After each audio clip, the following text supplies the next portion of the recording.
Andrew Cuomo is dialing up the Islamophobia to 1,000,000,000%. I'm kind of surprised because Islamophobia was a key part of his mayoral primary campaign. And once he lost by a lot, by the way, you'd think he'd have gotten the lesson that New Yorkers across the board reject hate. I can think of very few cities in this world filled with people who reject hate more than New York City. But instead, in the final days of his dying, whimpering campaign, Cuomo and his MAGA billionaire backers and the coalition that they've put together, which is not very big, by the way, have said, let's say 9/11 as many times as we possibly can. 9/11 this, 9/11 that. Let's take a quick look. A new controversy erupting today when Cuomo seemed to laugh along with radio host Sid Rosenberg about the idea that Mamdani might celebrate another 9/11. God forbid another 9/11. Can you imagine Mamdani in the seat? Yeah, I could. He'd be cheering. It's another problem. Mamdani said Cuomo is engaging in Islamophobic and racist rhetoric. It's also disgusting. Cuomo did not disavow the radio host who also called Mamdani a terrorist. He said his issue is that Mamdani appeared on a podcast with a host who once said America deserved 9/11. Mr. Mamdani has said that your comments were Islamophobic and disgusting. Yeah, everything is first of all, I didn't make that comment. The host said whatever the host said. All right, that's the host. Go talk to the host about that. You think that's going to work, man? Like, it didn't work for you the first time. Getting even worse about it. I know a lot of people who would never vote for someone like Zoran because of his policies. But the attacks and smears against Zoran have been so fucking atrocious that these people find themselves compelled to defend him because he's not really getting attacked on policy in a substantive way. There are questions being asked about his plans for New York City by people in good faith. There's questions being asked about how he'd be able to implement certain things. That's all completely reasonable, and that's fine, and that's how it ought to be in an election like this.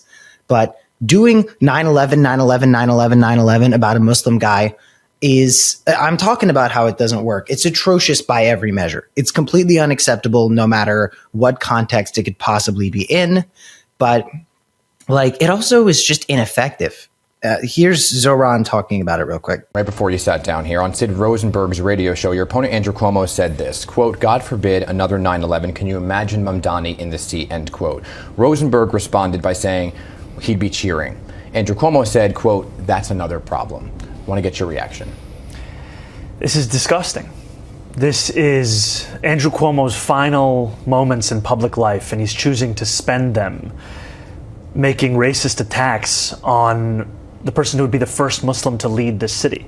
And frankly, it's not about me. It's about the fact that there are more than 1 million Muslims who live in New York City. And to have our faith be smeared and slandered by someone who at one point was considered a leader in the Democratic Party showcases the fact that bigotry and racism is not exclusively a Republican problem. It is also a problem within our own party. And it is time that we turn the page on Andrew Cuomo and those that would tolerate this kind of rhetoric from him as well. Yeah, I can hear the passion and emotion in your voice. It's personal for you.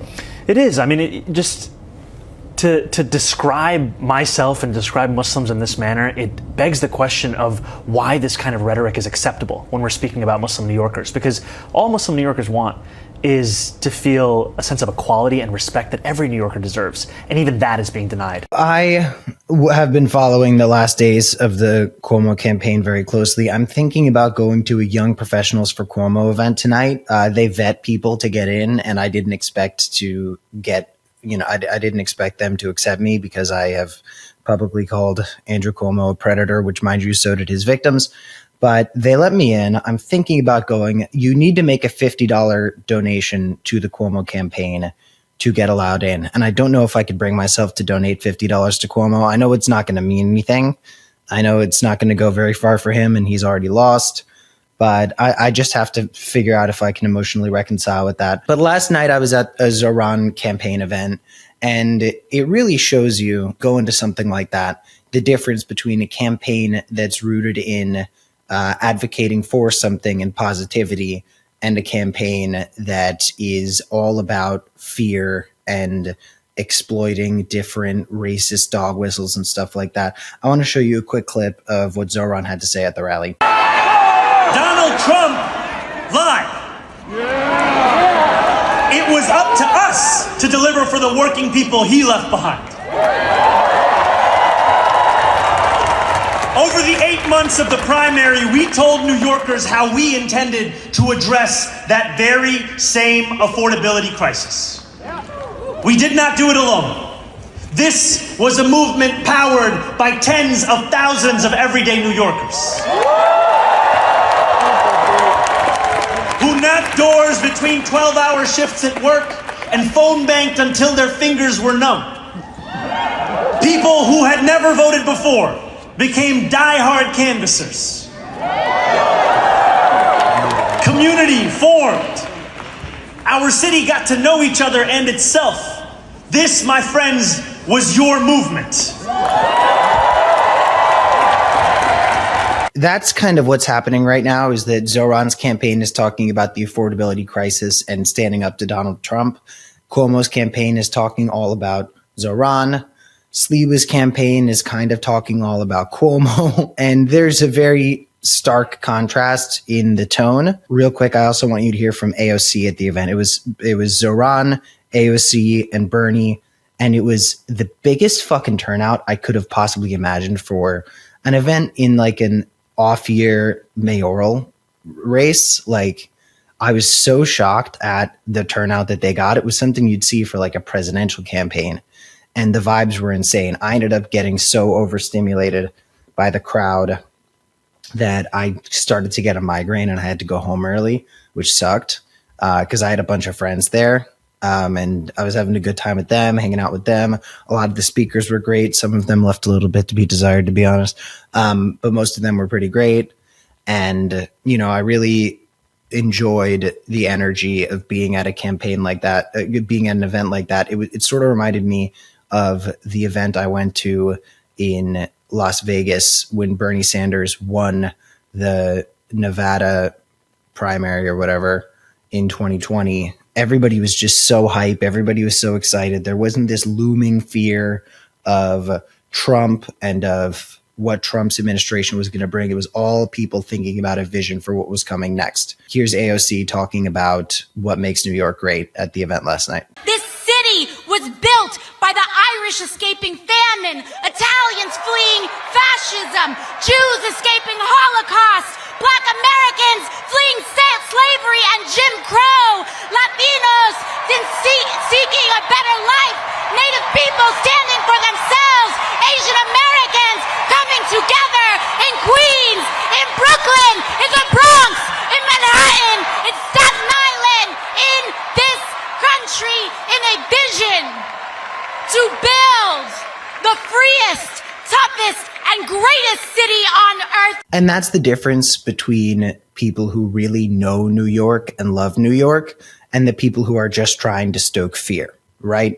AOC is talking about how the diversity and immigration has made this city so great. And there are so many people right now in the Cuomo coalition and in the Sliwa, like, junior coalition, like the little group of people he's got, who are trying to make everybody upset about how diverse the city is. And you can tell. There's one other thing that I thought was really interesting from last night that I kind of wanted to talk about, which was Kathy Hochul came out to support Zoran and give a speech.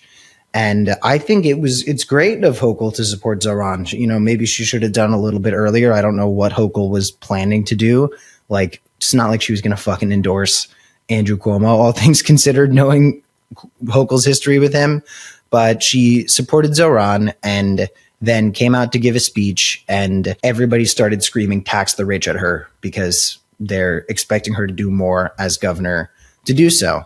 And I wasn't able to find a video where this happened, but Zoran ended up having to come on stage to basically rescue her while they were screaming tax the rich at her. Let's take a look at that real quick.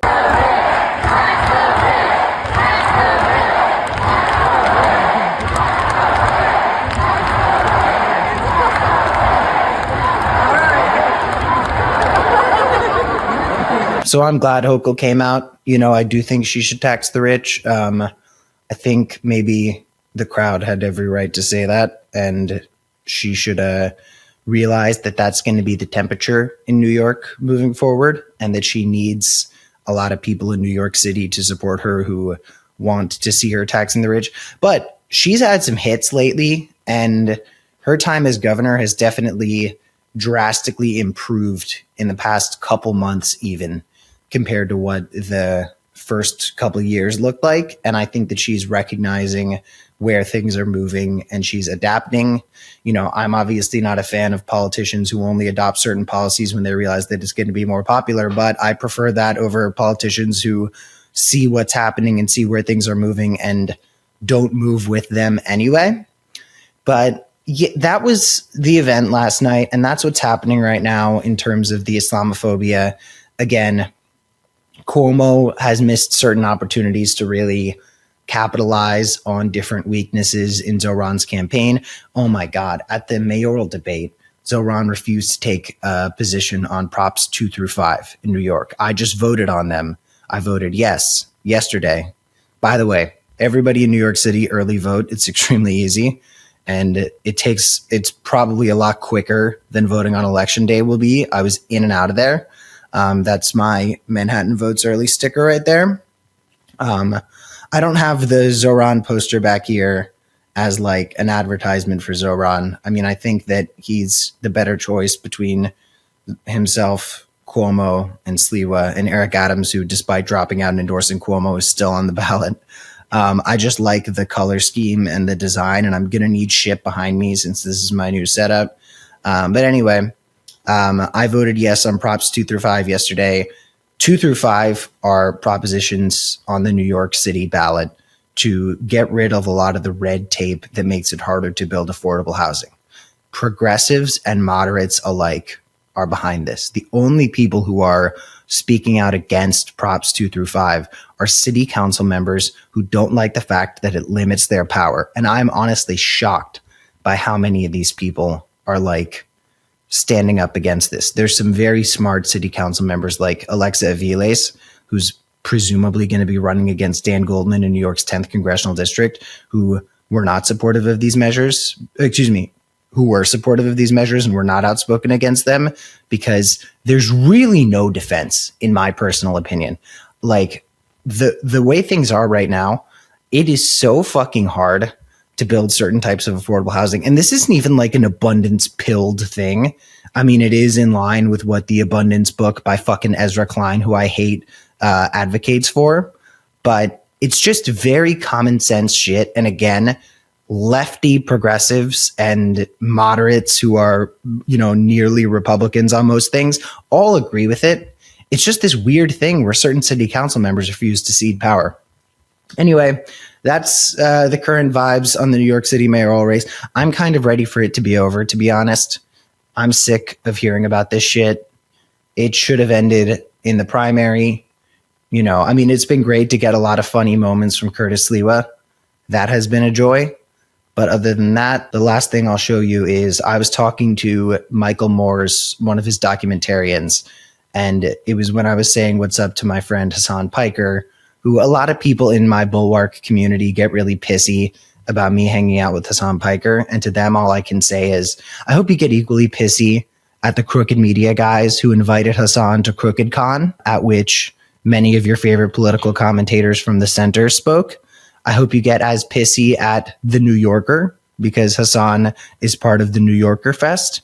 I hope you get as upset at the I've Had It podcast ladies like Jennifer Welch, who have been hanging out with Hassan a ton. I feel like I get a lot of shit for it because you know that you can give your friend Cam a lot of shit for it.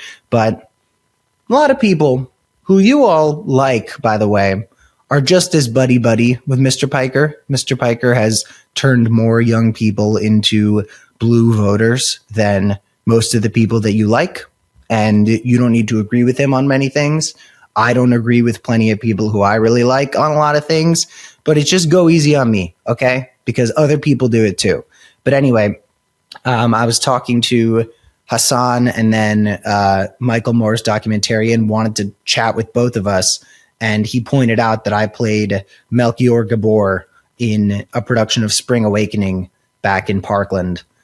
which is a musical where my character, who was the lead, by the way, the main character, and I could not sing the role. I acted it spectacularly. My singing was terrible.